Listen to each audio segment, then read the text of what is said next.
Am I tough enough for the salty spittoon?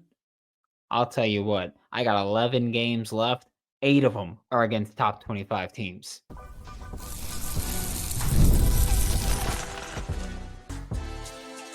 You are Locked On Gators, your daily podcast on the Florida Gators. Part of the Locked On Podcast Network, your team every day.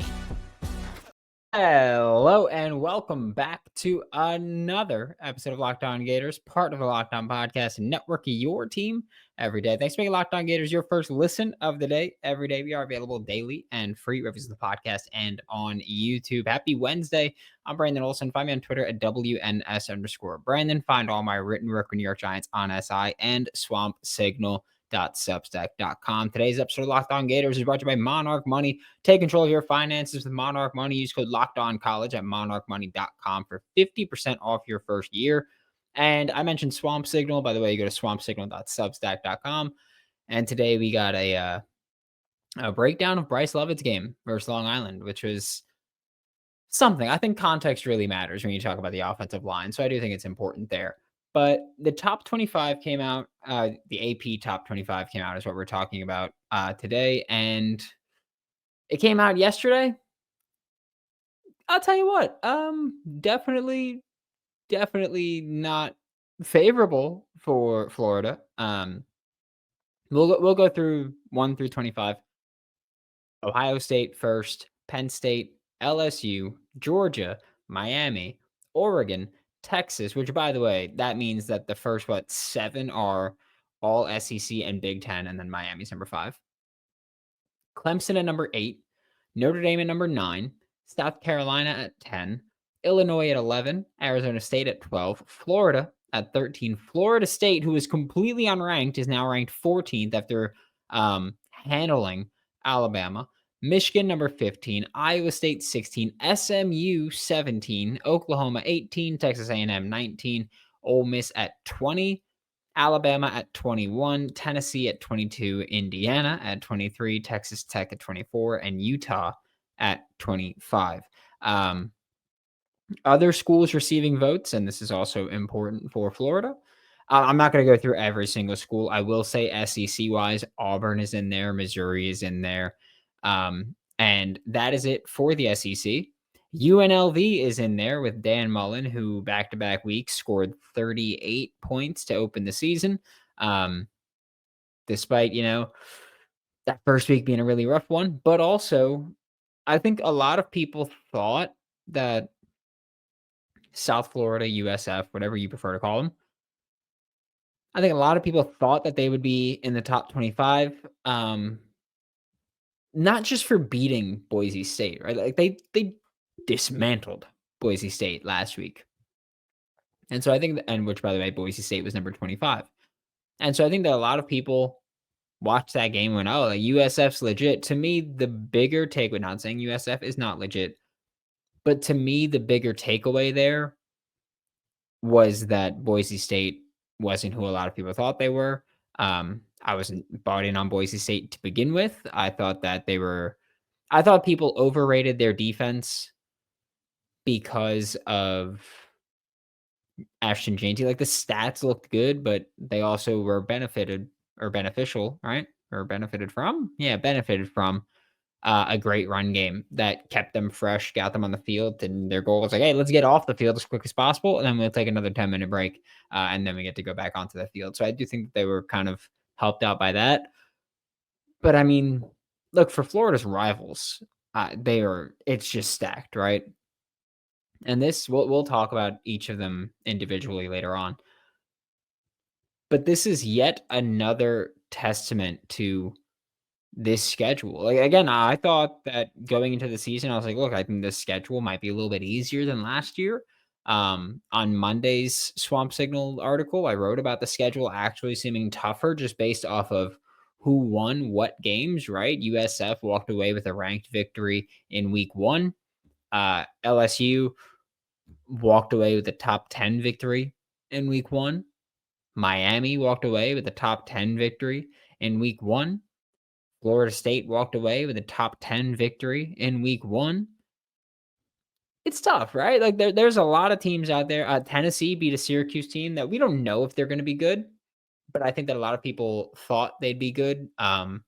Partially because of Fran Brown's just presence, honestly, but it's just it's a gauntlet now, right? Like, and this is a thing where I think when a lot of people talked about the strength of schedule for Florida and how difficult it would be, a lot of the conversation that came up was, oh, you're going to be playing road games, right?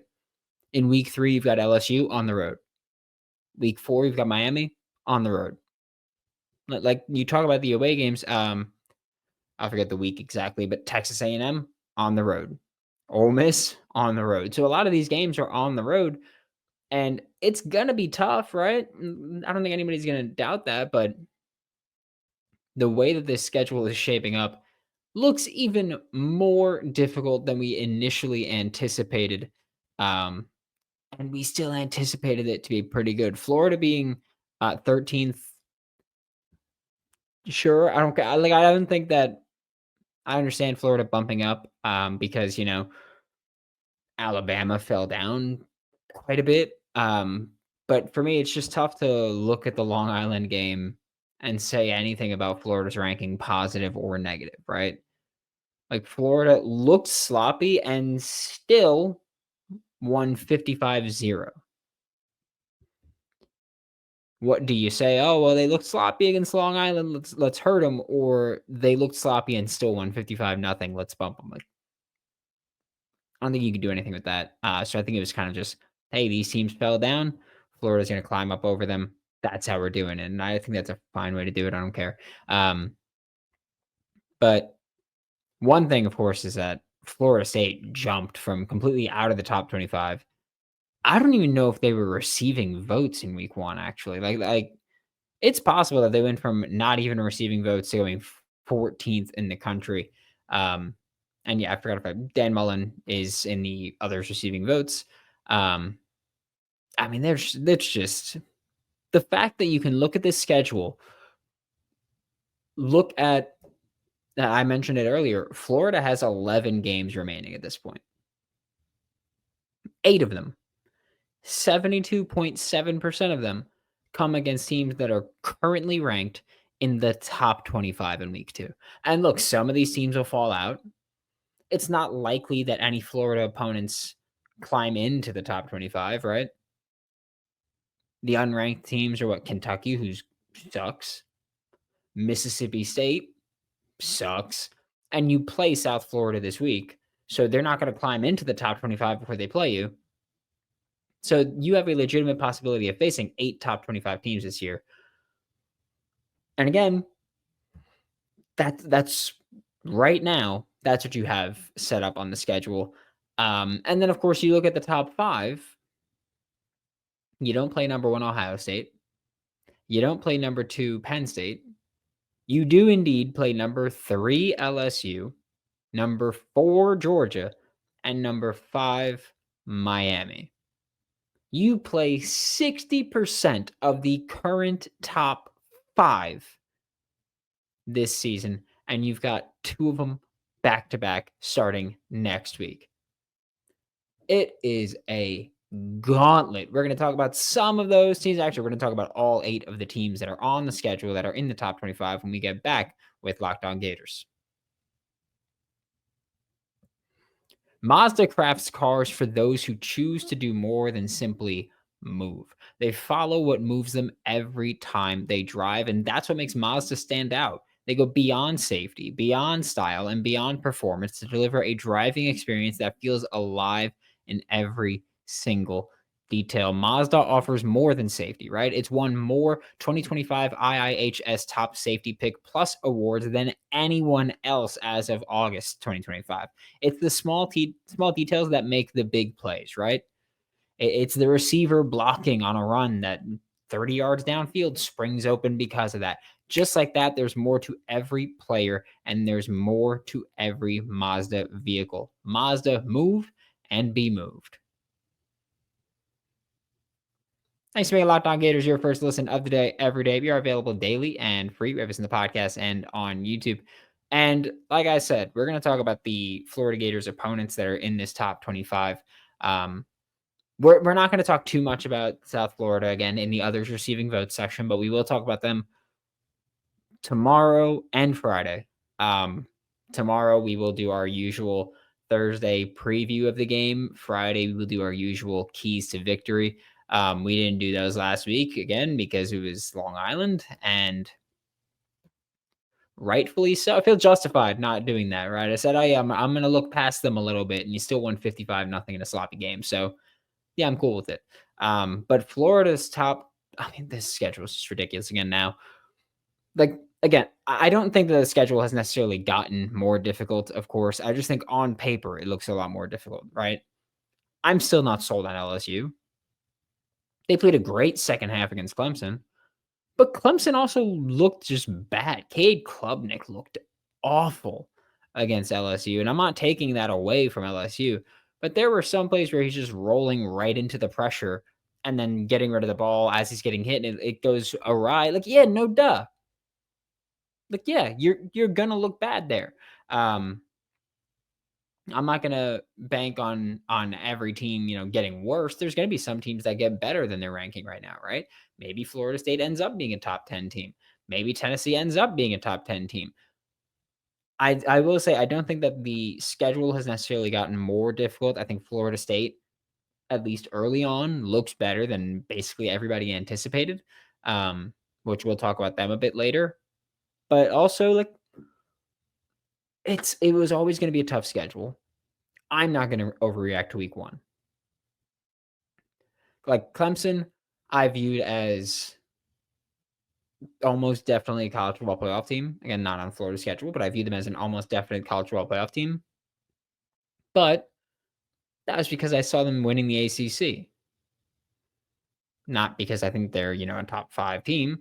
And so, LSU beating them, great win, but is that because you're so good or Clemson's gonna be messy was it just week 1? Like, it's stuff like that, like LSU beating USC or Florida State beating, USC or Florida State beating anybody, like, stuff like that is just I don't know, I don't put too much into it, as definitively saying, "Oh, this team's gonna be great now because of week 1." I will say that next week you've got LSU, who their defense was clearly significantly improved, right? But I think that the issue that comes with LSU, which won't really impact Florida at all, because the issue with LSU is that I think once like if your secondary isn't fully healthy, then you're really putting yourself at risk defensively because they're going to play a lot of man coverage and they're going to bring heat. And every time we see one of those defensive coordinators where we go, okay, they're going to play a bunch of press man coverage and they're going to bring a lot of pressure.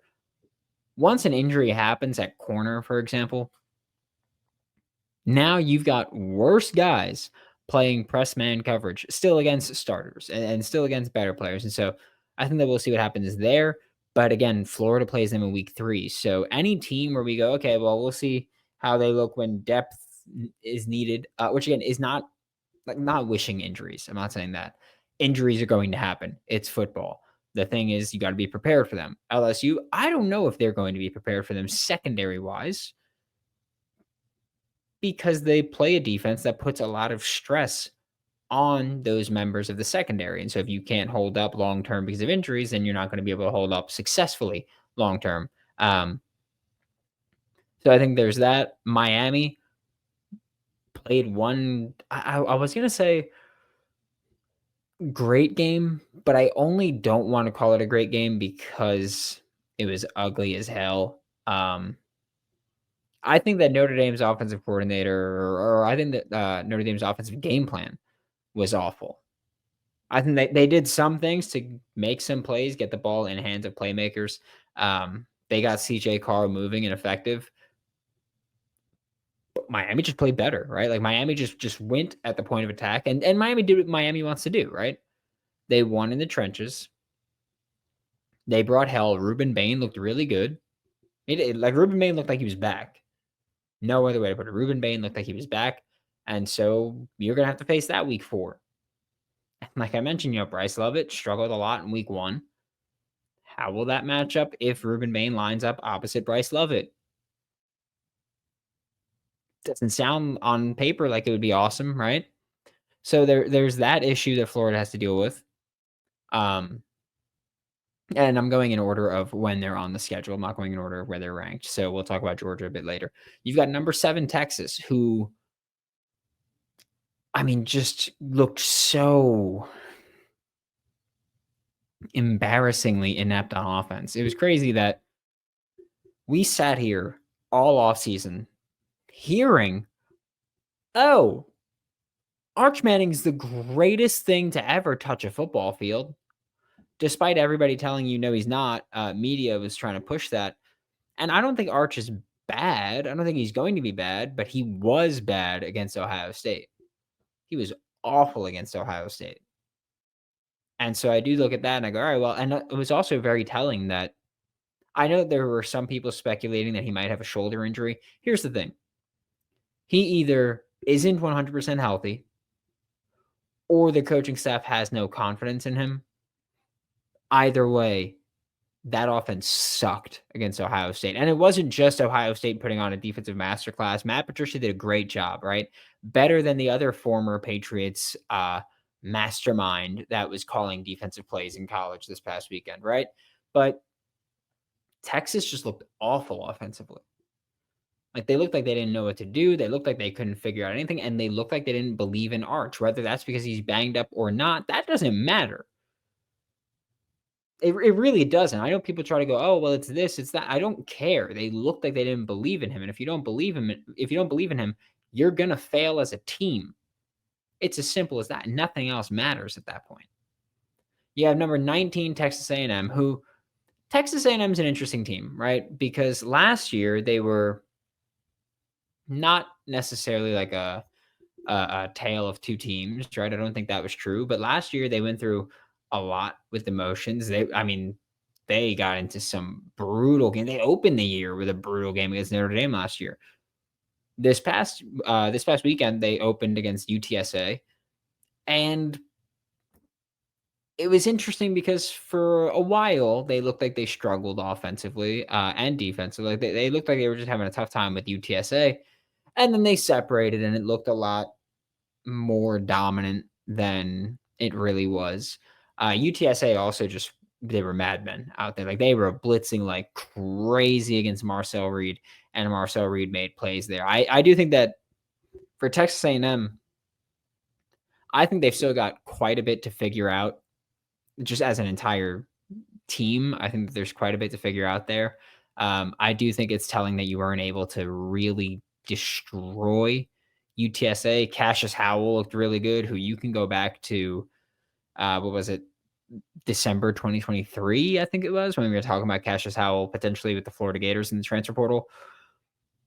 He looked really good. Former Florida Gator Scooby Williams was out there, still starting, had his fair share of struggles. You're looking at a team, TJ Searcy started as well. Wasn't frankly, just wasn't super relevant to the team, despite starting, wasn't super relevant. And so I think that when you watch that Texas A&M versus UTSA game, you go, okay, well, they're a team that's clearly still figuring things out. Cassius Howell really drove that pass rush home, but they still couldn't put UTSA away for a while. I think Marcel Reed took a step. I don't think that the defense looked as dominant as they should have looked against UTSA. And so we'll see what they look like long term. But those first four ranked opponents now for Florida, number 3, number 5, number 7, number 19, Texas A&M. I've always said Florida should beat Texas A&M. I still stand on that. I've said before, I think Florida will split the LSU Miami games. I'm still going to stand on that at least until after this week. Let me see what LSU looks like, Miami looks like overall compared to what Florida looks like overall.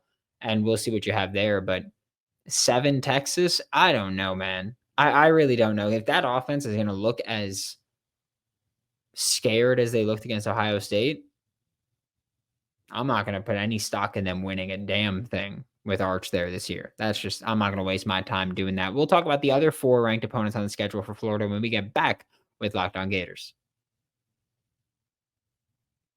The NFL season is here, and FanDuel is making sure you're ready for kickoff with a can't miss offer. Right now, new customers can bet just $5. And if your bet wins, you'll get $300 in bonus bets to use across the app. So if you want to bet on a big favorite to win, bet $5 to do it. If you want to go nuts and put a touchdown parlay together for week 1, more power to you, right? Are you ready to play? Download the FanDuel app now by visiting fanduel.com to get started. It's fanduel.com to place your first $5 bet.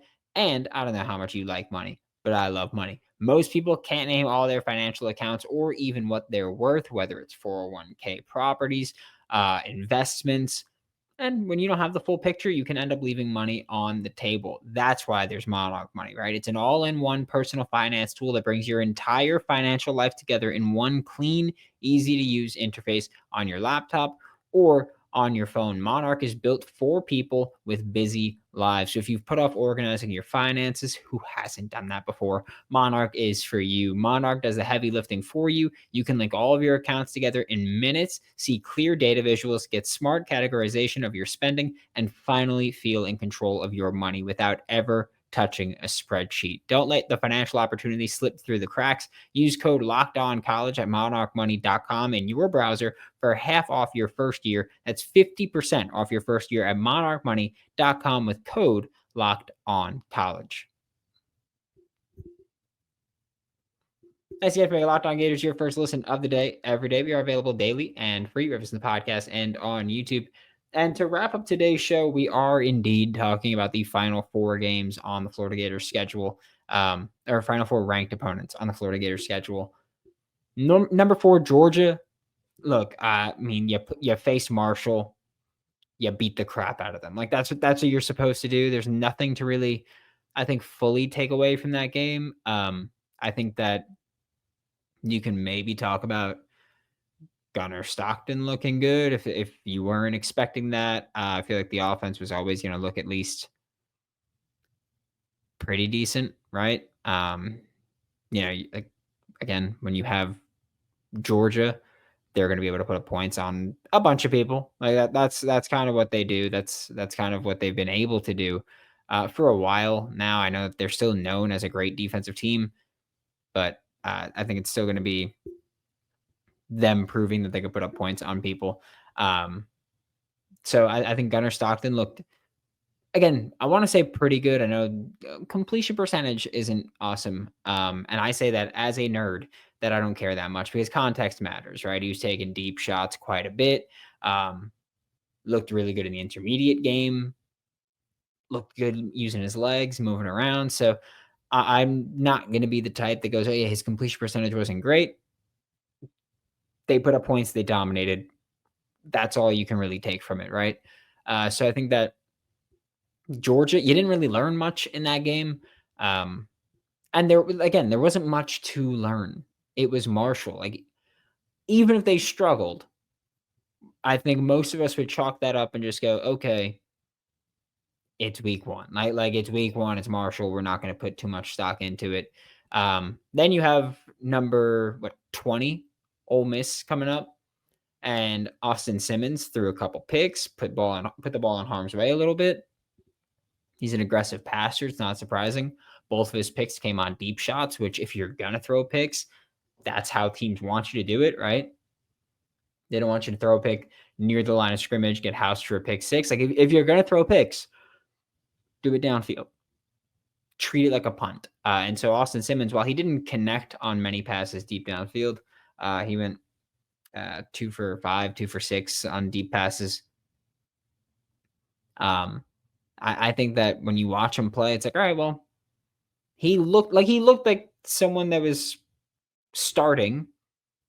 And again, I know that it was Georgia State, and so it's like, all right, well, it's not like they played anybody awesome, but again, he looked like someone who is still learning how to be a starting quarterback, learning how to come in, and his team still won by 1,000. It felt like. So I think that when you look at that, like, yeah, he had a couple struggles, but he's still overall, like, he still has the physical tools that everybody's been talking about. He's still going to be productive because he's a quarterback for Lane Kiffin. What are we doing? Like, we don't need to overthink this. He's still going to be productive. He's still going to put up numbers. He's still going to be the leader of an explosive offense. He threw a couple picks as well, looking for those explosive plays. I don't think Lane cares that much about them. Number 22, Tennessee. Good game against Syracuse. I will say this. I'm still not convinced that Tennessee is going to finish as a great team. I get it. They connected on quite a few deep shots against Syracuse, but again, when you put the context into it, it was what true freshman busted play. There was another busted play. I forgot who it was that gave it up, but there were a couple busted plays. And look, Tennessee's offense creates those plays, but when you get to the SEC and you're facing teams that week in or year in, year out face Tennessee and are preparing for that, I think it's a bit different. Not saying that it doesn't happen, but it doesn't happen consistently. And so we'll see about that. I will also say that Joey Aguilar knew he could run.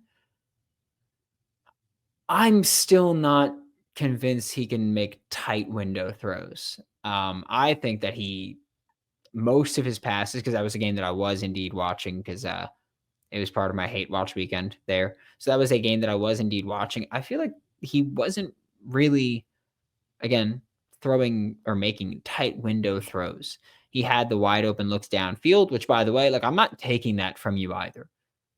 If you're a quarterback and you've got someone open deep downfield and you're connecting on those, I'm not going to go, oh, well, easy throw to make. You did your job. That's all I can say about it. I'm just saying that I do think that there were no passes that really had zip on them.